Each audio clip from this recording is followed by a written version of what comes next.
Divine Mother would sometimes say to someone, the trouble with you is you don't count your own chair. I wonder what it is that this means. There was a young man called Banchu who was born and grew up in a very small village in India where everyone was of the Hindu faith.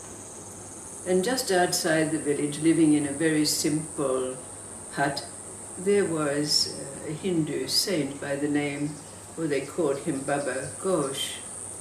Now Banchu had come under the tutelage of Baba Ghosh for all of his life, spending every day with him. But one day Banchu came to Baba Ghosh and he said, Baba, the head man of our village has found a job for me in another town, so I will be leaving.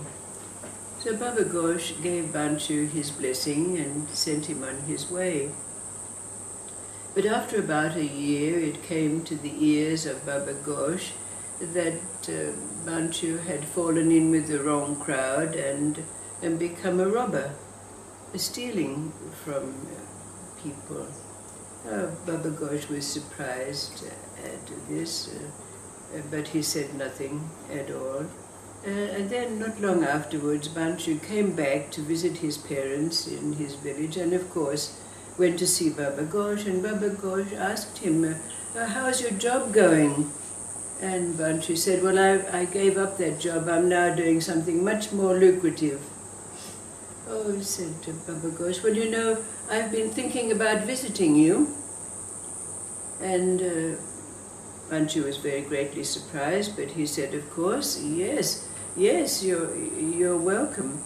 And then Baba Ghosh said to him, well, of course, after all of these years together, you know that I can take on any form, so you will recognize me when I come, won't you? And Banchu said, yes, of course I will. So sometime later, when Banchu had gone back to the town where he was working, his friends come and said to Banchu, come on, let's make a heist in town. You know, it's shopping day today, market day, there's sure to be someone we can steal from. So they went down to the town where there was a great hubbub of people, and they happened to notice that there was obviously a man with riches taking out his purse full of money to make purchases. So Banchu sidled up to him, waiting for an opportunity for him to grab the purse and run on his way. But then suddenly he looked at the man and he thought to himself, oh, I wonder, is this Baba Ghosh? And so he desisted from stealing from him. And when his friend said, oh, why didn't you have it? And Banchu said, oh, well, a policeman came by, so I couldn't take the opportunity. But then, on another occasion, they were walking about the town when they saw an old man who was carrying a great load of apples into the market, but his basket had tipped off his shoulders and apples were everywhere. And so, of course, his friends immediately went around thinking that they would gather the apples and steal them and sell them for themselves. But Banchu looked at the old man and again he thought, you know, could this be Baba Ghosh? And Baba Ghosh taught me that I should help people in need. So instead of stealing the apples, he gathered all the apples up and gave them to the old man, who thanked him, saying, young man, thank you very much for your assistance. And Banchu looked at the old man and he thought, well, he's not Baba Ghosh, but you know, Baba Ghosh did teach me to do good for people in need.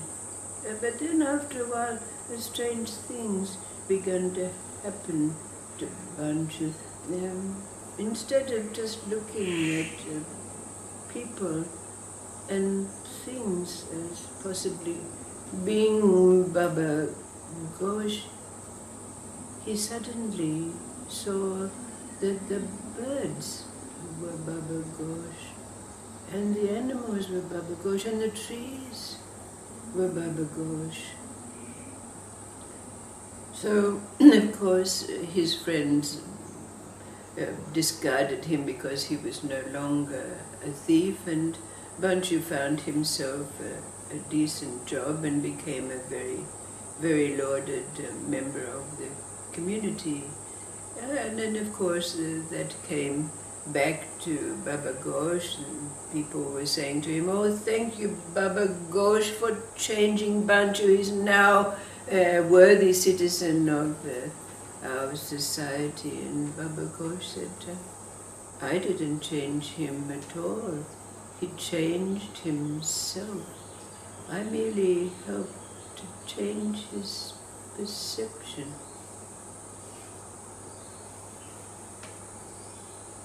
So the question that arises is, what is the difference between seeing God, the divine, or whatever we like to call it, in everything, and seeing God, the divine, whatever we like to call it, as everything?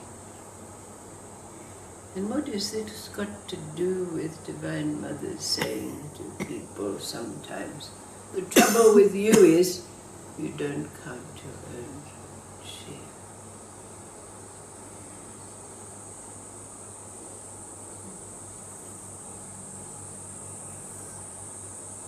What does it mean when we say, "Oh, I see God in everything"?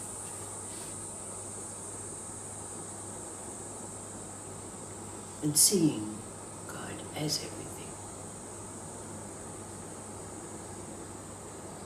This is separation in the end. Absolutely.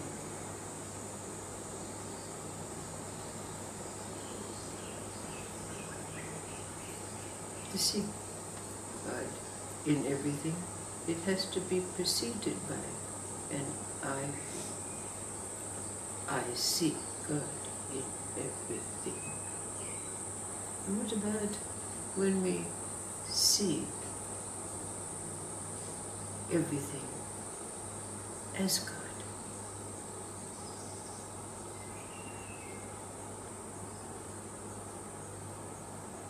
We don't say, "I see everything as God," because we're counting our own chair and we can't exclude ourselves, can we? Is this so? What's your experience? Do you still say, "I see God in everything"? What's the difference for us?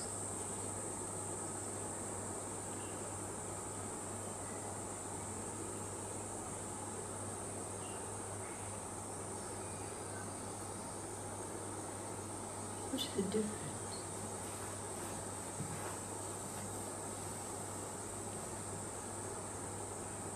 Seeing God as everything, all-inclusive.